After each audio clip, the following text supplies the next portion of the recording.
ರಾಜ್ಯದಲ್ಲಿ ಈ ಬಾರಿ 60% ಮಳೆ ಕೊರತೆ ಇದೆ ಎಂಬ ಒಂದು ಹವಾಮಾನ ವರದಿ ಏನಿದೆ ಇದು ನಿಜಕ್ಕೂ ಆತಂಕ ತಂದಿರುವಂಥದ್ದು. ಇನ್ನು ಕೊಡಗು ಜಿಲ್ಲೆ ಅಂದರೆ ಈ ಮಲೆನಾಡು ಪ್ರದೇಶದಲ್ಲಿ ಬರುವಂತಹ ಕೊಡಗು ಜಿಲ್ಲೆಯಲ್ಲಿ ಪರಿಸ್ಥಿತಿ ಯಾವ ರೀತಿ ಇದೆ ಅನ್ನೋದನ್ನು ನಾನು ಇವತ್ತು ನಿಮಗೆ ಪ್ರತ್ಯಕ್ಷವಾಗಿ ತೋರಿಸ್ತೇನೆ.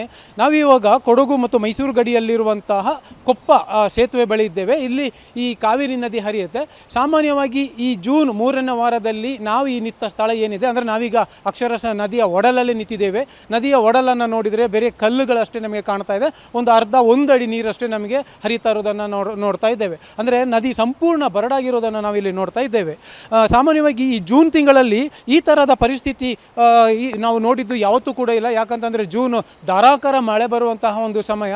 ಈ ಸಮಯದಲ್ಲಿ ಇಲ್ಲಿ ಈ ನದಿ ಕನಿಷ್ಠ ಏನಿಲ್ಲ ಅಂದರೂ ಒಂದು 10-15 ಅಡಿಗೂ ಜಾಸ್ತಿ ನೀರಿರುತ್ತೆ. ಅಂದರೆ ಬಹುತೇಕ ಸೇತುವೆ ಮಟ್ಟಕ್ಕೆ ನದಿ ಹರಿಯುತ್ತೆ. ಇಲ್ಲಿ ಕೂಡ ಆ ನದಿಯ ನೀರಿನ ಮಟ್ಟವನ್ನು ಅಳೆಯುವಂತಹ ಒಂದು ಮಾಪಕ ಕೂಡ ಇದೆ.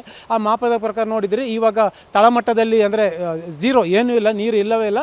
ಈಗ ಮಾಮೂಲಿ ವಾಡಿಕೆ ಮಳೆ ಬಂದಿದ್ದರೂ ಕನಿಷ್ಠ 5 ಮೀಟ್ರ್ ಅಂದರೆ ಏನಿಲ್ಲ ಅಂದರೂ ಒಂದು 15 ಅಡಿಗೂ ಅಧಿಕ ನೀರು ಇಲ್ಲಿ ಇರಬೇಕಾಗಿತ್ತು. ಆದರೆ ನೀರು ಅನ್ನೋದು ಇಲ್ಲವೇ ಇಲ್ಲ. ಇನ್ನು ಈ ಕಾವೇರಿ ಕೊಳ್ಳದಲ್ಲಿ ಮಳೆಯ ಗಂಭೀರ ಅಭಾವ ಆಗಿರೋದ್ರಿಂದ ಇಂತಹ ಒಂದು ಪರಿಸ್ಥಿತಿ ಇಲ್ಲಿ ತಲೆದೋರಿದೆ ಅಂತ ಹೇಳಬೇಕಾಗುತ್ತೆ. ಇನ್ನು ಈ ಥರ ಒಂದು ಪರಿಸ್ಥಿತಿ ಬಂದಿರೋದ್ರಿಂದ ಏನೇನು ಸಮಸ್ಯೆ ಆಗುತ್ತೆ ಅನ್ನೋದು ಒಂದು ಖಂಡಿತವಾಗಿಯೂ ಈ ಕೊಡಗಿನ ತಲಕಾವೇರಿಯಲ್ಲಿ ಹುಟ್ಟುವಂತಹ ಈ ಕಾವೇರಿ ನದಿ ತಮಿಳುನಾಡಿನ ಪಂಪುಹಾರವರೆಗೆ ಹರಿಯುತ್ತೆ. ಇಷ್ಟು ಈ ಕಾವೇರಿ ಕೊಳ್ಳದಲ್ಲಿ ಏನಿದೆ ಎಲ್ಲ ಪ್ರದೇಶಗಳಲ್ಲೂ ಕೂಡ ಕುಡಿಯುವ ನೀರಿಗೆ ಗಂಭೀರ ಸಮಸ್ಯೆ ಆಗುತ್ತೆ. ಯಾಕಂತಂದರೆ ಈಗ ನಮ್ಮ ಕೊಡಗು, ಕುಶಾಲನಗರ, ಮೈಸೂರು, ಮಂಡ್ಯ ಹಾಗೆ ಬೆಂಗಳೂರು ಈ ಎಲ್ಲ ಪ್ರದೇಶಗಳು ಕೂಡ ನೆಚ್ಕೊಂಡಿರೋದೇ ಈ ಕಾವೇರಿ ನದಿ ನೀರನ್ನು. ಆದರೆ ಕಾವೇರಿ ನದಿಯಲ್ಲಿ ನೀರಿಲ್ಲ ಅಂತಂದರೆ ಅಂದರೆ ಈ ಜೂನ್ ಜುಲೈಯಲ್ಲಿ ಮಳೆ ಬರಲಿಲ್ಲ ಅಂದರೆ ಕಾವೇರಿ ನದಿ ತುಂಬಲ್ಲ.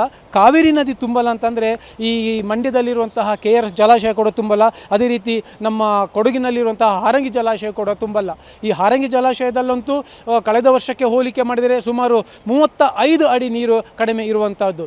ಅಂದರೆ ಒಂದು ಕುಡಿಯುವ ನೀರಿಗೆ ಗಂಭೀರ ಸಮಸ್ಯೆ ಆಗುತ್ತೆ. ಕುಡಿಯುವ ನೀರಿಗೆ ಗಂಭೀರ ಸಮಸ್ಯೆ ಆಗೋದರ ಜೊತೆಗೆ ಕೃಷಿ ಚಟುವಟಿಕೆಗಳಿಗೂ ಕೂಡ ಎಲ್ಲಿಯೂ ಕೂಡ ನೀರು ಸಿಗೋದಿಲ್ಲ.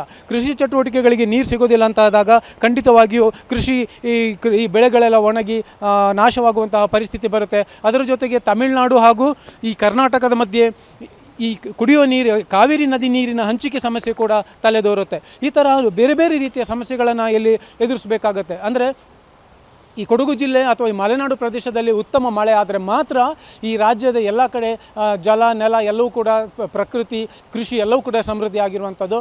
ಆದರೆ ಈ ಬಾರಿ 60% ಮಳೆ ಕೊರತೆ ಆಗಿರೋದ್ರಿಂದ ಸಹಜವಾಗಿಯೇ ಇವಾಗ ಒಂದು ಆತಂಕಕಾರಿ ಪರಿಸ್ಥಿತಿ ನಿರ್ಮಾಣ ಆಗಿದೆ.